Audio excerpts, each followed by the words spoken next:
इस हफ्ते जो मेजर मूवी रिलीज हुई है वो अक्षय कुमार की और इमरान हाशमी की सेल्फी। बेसिकली ये मूवी के बारे में मुझे मालूम था ये मूवी आ तो रही है, पर मुझे ये नहीं मालूम था कि मूवी भी रीमेक है 2019 की पृथ्वीराज सुकुमारन की। इस मूवी को उन्होंने खुद से प्रोड्यूस किया हुआ है धर्मा प्रोडक्शन के साथ। उनके पृथ्वीराज प्रोडक्शन की जो पहली हिंदी मूवी का डेब्यूट है, उन्होंने अपनी ही मूवी का रीमेक बनाकर उसमें इमरान हाशमी और अक्षय कुमार को रोल में लिया हुआ है और इसमें मूवी बनाई हुई है। अभी गाइस ये बात मुझे नहीं मालूम थी और मैंने ड्राइविंग लाइसेंस को मूवी को नहीं देखा हुआ है। वो मूवी की रेटिंग काफी अच्छी है, IGN पे आप जाके चेकआउट कर सकते हो। ऑल इन ऑल यदि ओवरऑल मैं इसको एक्सप्लेन करूँ तो ये मूवी एक फैन के बेसिकली किस तरह से फैन अपने जो हीरोज हैं उसके लिए पागल रहते हैं और किस तरह से एक सेल्फी के लिए उनके दरवाजे पर या उनके बंगले पर जाके धरना देते हैं। एक बार शाहरुख खान या कोई भी अमिताभ बच्चन जब हाथ दिखा देता है तो चिल्लाने लगते हैं। और उसमें जिस तरह से यदि एक फैन की जो स्टोरी है कि वो एक RTO ऑफिसर रहता है, अपने बच्चे का वो एक हीरो टाइप, जो हर बच्चे का कोई बाप अपना हीरो रहता है, उसके लिए उसके अपने हीरो को उसको इंट्रोड्यूस कराता है और जिस तरह से उसकी मूवीज का वो बहुत बड़ा फैन रहता है, अपने बच्चे के साथ स्कूल को बंक करा के दिखाता है। तो ये मूवी उसके जो लेवल का जो एक तरह से आपने यदि इतने बड़े फैन नहीं रह चुके हो तो ये मूवी थोड़ी सी आपको ऑकवर्ड लगेगी और ऐसा लगेगा कि ये भाई कुछ ज़्यादा ही बड़ा चढ़ाकर दिखा रहे हैं। बट रियलिटी में ऐसा बहुत जगह होता है, बहुत सारे ऐसे फैन होते हैं बहुत ही क्रेजी लेवल तक जाकर अपने हाथों पर उनका अपने से राजेश खन्ना को लोग लेटर लिखा करते थे।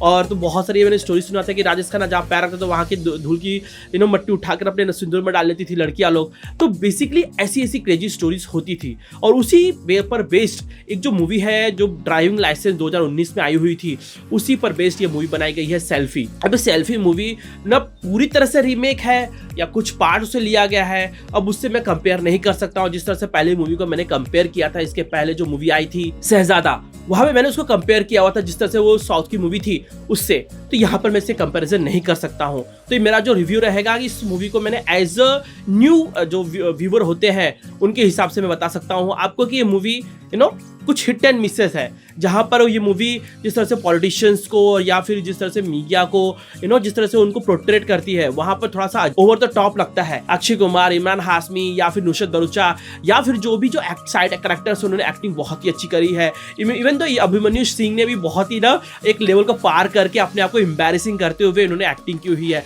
तो मूवी ओवरऑल एक लाइट हार्टेड फैमिली मूवी है, इसे सब जाके अपने परिवार के साथ जाके देख सकते हो। हाँ, क्या मूवी अच्छी है तो यदि उसे कंपेयर करेंगे तो मूवी एक जनरल मूवी है, ये बहुत ही ज़्यादा अच्छी मूवी नहीं है।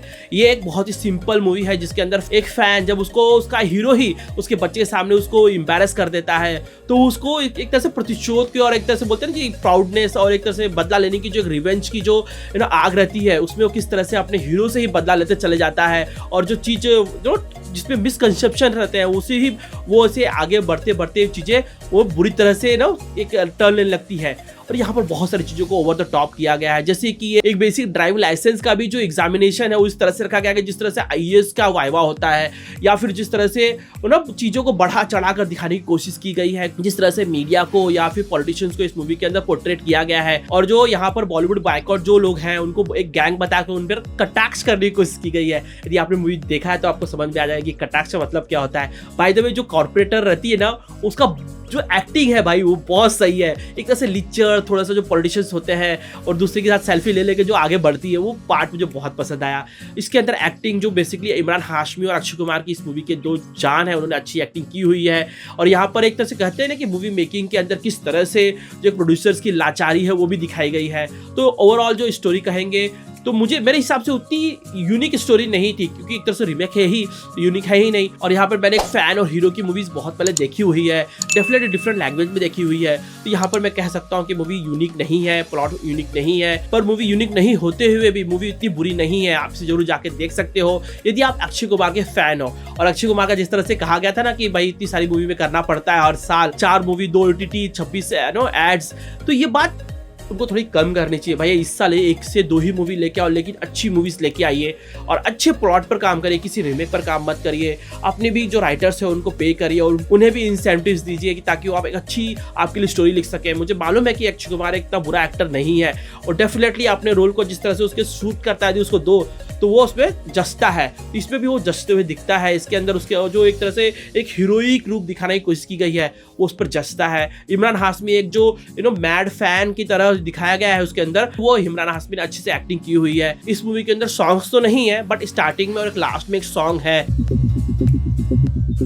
मैं आपसे एक बात कहना चाहता हूं, जैसे कि ये कोई मार्केटर अपने प्रोडक्ट को सेल करना चाहता है तो पूरी तरह से बिलीव करता है कि मेरा प्रोडक्ट इतना यूनिक है, तभी आप किसी को सेल कर सकते हो चीज। तो मेरा यहीं पे एक ना जो इसका एक क्रिटिसिज्म रहेगा, यदि आप अपने प्रोडक्ट में इतना बिलीव करते हो तो आपको उसको खुद को बिलीव करना पड़ेगा कि ये प्रोडक्ट इतना सीरियस है। इसके अंदर कॉमेडी भले ही डालिए आप, लेकिन आपको उस प्रोडक्ट को, अपने प्लॉट को, अपनी स्टोरी को, अपने चरित्र को इतना बिलीव करना पड़ेगा कि आपके उसको हर एक एक्सपेक्ट को बिलीव करते हुए ही दर्शाना पड़ेगा। यहाँ पर आप जिस तरह से मीडिया को प्रोटेक्ट कर रहे थे ना, बोला था अरे बड़ा अजीब लग रहा था, क्या मीडिया में इस तरह से पागलों की तरह चिल्लाते हैं क्या?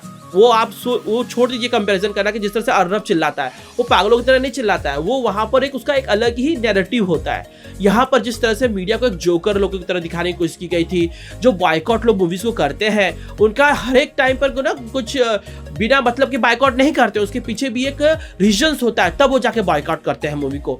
और इसलिए यहाँ पर जिस तरह से मूवी तंज कटाक्ष करने की कोशिश कर रही थी, वहां पर इस मूवी ने अपने आप को डाइवर्ट किया, अपने ही प्रोडक्ट, अपने ही प्लॉट, अपने ही जो स्टोरी लाइन थी उससे। तो मुझे यहाँ पर एक लगता है कि मूवी को ना खुद से बिलीव करना चाहिए अपनी ही स्टोरी के अंदर। जैसे RRR मूवी थी, कंटारा मूवी थी, हीरो इतना बिलीव करता था कि इस तरह की स्टोरीज के ऊपर, इस तरह की कहानियों के ऊपर, कि वहां पर एक भी ऐसे आपको सीन्स देखने नहीं मिलते हैं कि हाँ भाई चलो कि इस तरह का कुछ चूतिया जैसा सीन हुआ होगा, कि इस तरह से पोर्ट्रेट किया होगा अपने ही कैरेक्टर को, अपने ही जो आप सीन दे रहे हो उसके अंदर ऐसे कैरेक्टर सीन को वेस्ट कर रहे हो यार आप तरह से, एक तरह से। और वहां पे आप अपने जो ऑडियंस है आपको देख रही है, मूवी के अंदर जो फ्लो बना हुआ है उसका, वो डाइवर्ट होता है। फिर बोलते हैं ये क्या चालू है। मूवी वही सक्सेसफुल होती है जब आप अपने मूवी में किसी भी ऑडियंस को फ्रॉम स्टार्टिंग टू एंड बांध कर रख सकते हो। और यदि इसी तरह से कोई पार्ट्स यदि आते हैं मूवी के अंदर, तो वो मूवी में अपने एक जो कॉन्सेंट्रेशन हो से जो आप मूवी को देख रहे हो, पसंद कर रहे हो, वहां पर वो चीज टूटती है।